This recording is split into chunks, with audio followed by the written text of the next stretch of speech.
Clean out your desk. We don't need mothers here. I was 7 months pregnant and terrified.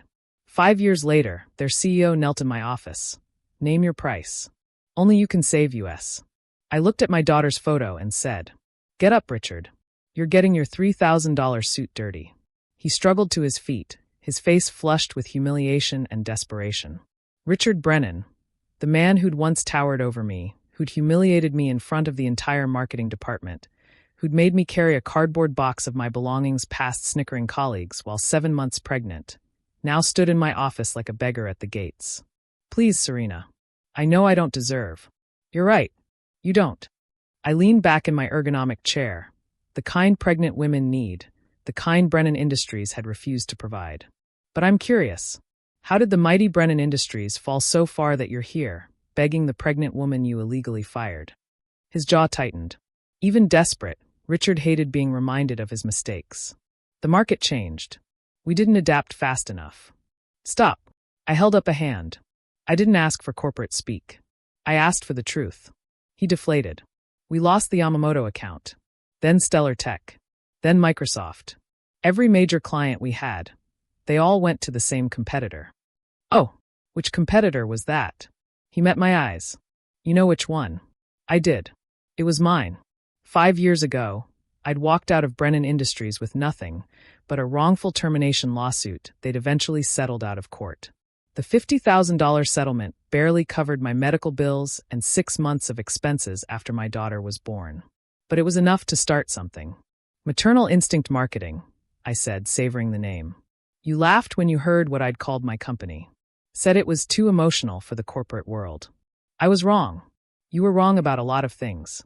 Like thinking pregnant women can't work. Like believing mothers make inferior employees. Like assuming I'd disappear quietly after you destroyed my career. My assistant knocked and entered. Ms. Hughes, your 2 o'clock is here. Thank you, Amber. Please tell Ms. Yamamoto I'll be with her in 5 minutes. Richard's face went white. Yamamoto is here? Keiko and I have lunch every Tuesday.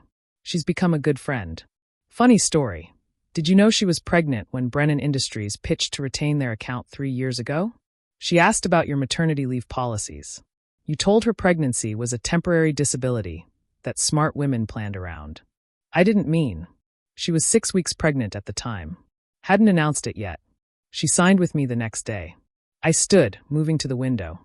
My office overlooked the city, with a perfect view of the Brennan Industries building. Or what was left of it.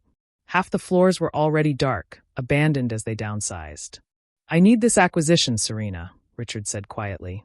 I've got 3 mortgages. My wife doesn't know. My kids' college funds are gone. The board gave me one chance to save the company. Sell to someone who can turn it around. And you came to me. You're the only one who knows our systems, our history. The only one who might care enough to save the employees who had nothing to do with what happened to you. That was the card he'd been holding. The 200 employees who'd be jobless if Brennan Industries went under. Good people, most of them. People who'd looked the other way when I was fired, sure, but who didn't deserve to suffer for Richard's sins. How many of those employees are women? I asked. What? Simple question. What percentage of your workforce is female? Maybe 30%.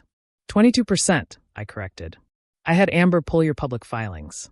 And of that 22%, how many are in leadership positions? His silence was answer enough. 4, I continued.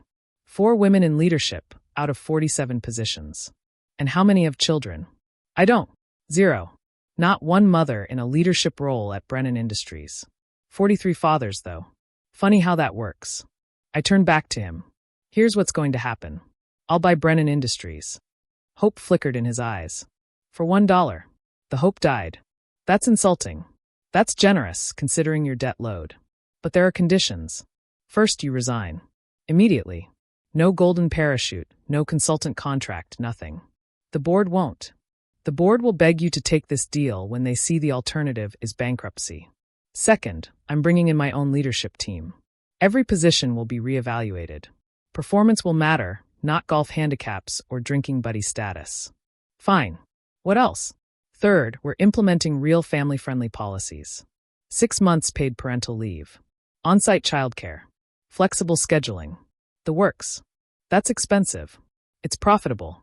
My company has grown 400% in 5 years with those exact policies. Turns out, when you treat employees like humans with lives outside work, they're actually more productive. Revolutionary concept, I know. Richard's face was red, but he nodded. Last condition, I said. You make a public statement. Tell the truth about why you fired me. Admit it was because I was pregnant. Admit it was illegal. Admit you've spent 5 years watching mothers excel at my company while believing they couldn't hack it at yours. That'll ruin me. You're already ruined, Richard. This at least gives you a chance at redemption. He stood there, this man who'd once seemed so powerful, now small and broken in my office. I waited. I need to discuss it with the board. You have 5 minutes. Keiko hates to be kept waiting, and unlike you, I actually respect the time of the women I work with. He left. I sat back down, picking up the photo on my desk. My daughter, Mia, at her 5th birthday party last month. Laughing, cake on her face, surrounded by friends at our company's on-site daycare. The daycare I'd built after remembering how terrified I'd been about childcare when Richard fired me. The one that now served 150 employees' children. The one that had helped me recruit the best talent in the industry, parents who'd been told elsewhere that children would derail their careers. My phone buzzed. A text from my VP of Operations. Heard Brennan is in the building. You okay? I smiled. Julia had been my first hire. A brilliant strategist who'd been passed over for promotion at 3 companies because she had twin toddlers. Better than okay. Set up a transition team meeting for tomorrow. We're about to get a lot bigger. 3 minutes later, Richard was back. The board agrees to your terms. All of them? All of them. He pulled out a prepared statement, hands shaking. I'll read this at the press conference announcing the acquisition.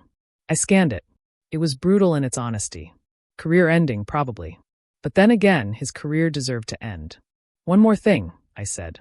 You're going to call Stephanie Morrison. He blanched. Who? You know who? The senior analyst you fired 3 months after me. Also pregnant. Also told the company didn't need mothers. She's brilliant, by the way. Runs strategy for Goldman Sachs now. You're going to apologize. Personally. How many others were there? I asked softly. He looked away. 7. Over the years. Their names. All of them. They deserve apologies too. He nodded, defeated. We signed the papers. $1 and a company changed hands. Richard signed his resignation. In 20 minutes, I'd acquired my former employer and destroyed my former boss. But I didn't feel triumphant. Just tired. Why? Richard asked as he prepared to leave. You could have let us burn. Why save the company? I thought about the accounting department, full of working mothers who'd whispered support when I was fired but were too scared to speak up. The IT team with the manager who'd slipped me contact information for labor lawyers. The junior staff who'd watched it all happen and learned that pregnancy meant career death. I'm not saving your company, I said. I'm saving theirs.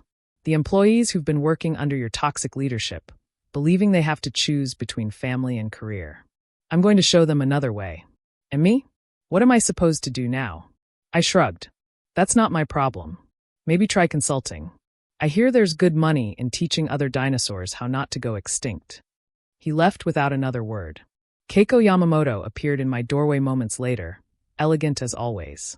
So, she asked, did you buy it? For $1. She laughed. I would have paid you to take it off his hands. That man cost me the best marketing director I ever had. Until I found a better one, of course. Flattery will get you everywhere. I stood, grabbing my jacket. Lunch. Always. Is Mia joining us today? She's at school. But I'm picking her up after our meeting. Want to come? She'd love to see her Auntie Keiko. Wouldn't miss it. As we walked out, I passed the wall of awards and recognition my company had earned. Best place to work for families 3 years running. Innovation in marketing awards. Client testimonials. But the thing that caught my eye was the small framed photo I kept by the door. Me, 7 months pregnant, crying in my car after being fired. I'd taken it as a reminder.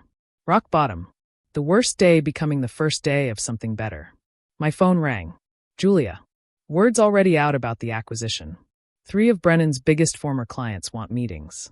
They're interested in coming back if you're running things. Schedule them for next week. And Julia? Start recruiting. We're going to need more space in that daycare. On it, boss. And Serena? Well done. I hung up and looked back at the Brennan Industries building one more time. In a week, it would have our logo on it. In a month, it would have an on-site daycare. In a year, it would be unrecognizable. Because that's what happens when you underestimate a pregnant woman. When you tell her she can't have it all. When you try to make her choose between her baby and her ambition. She doesn't just prove you wrong. She builds an empire. Hires other mothers you discarded. Takes your clients, your company, your legacy. And she does it all while raising a brilliant, happy daughter who knows her mother can do anything. Clean out your desk. We don't need mothers here. 5 years later, I own the desk. The building. The whole damn company. Turns out, they needed mothers after all. They just didn't know it until it was too late.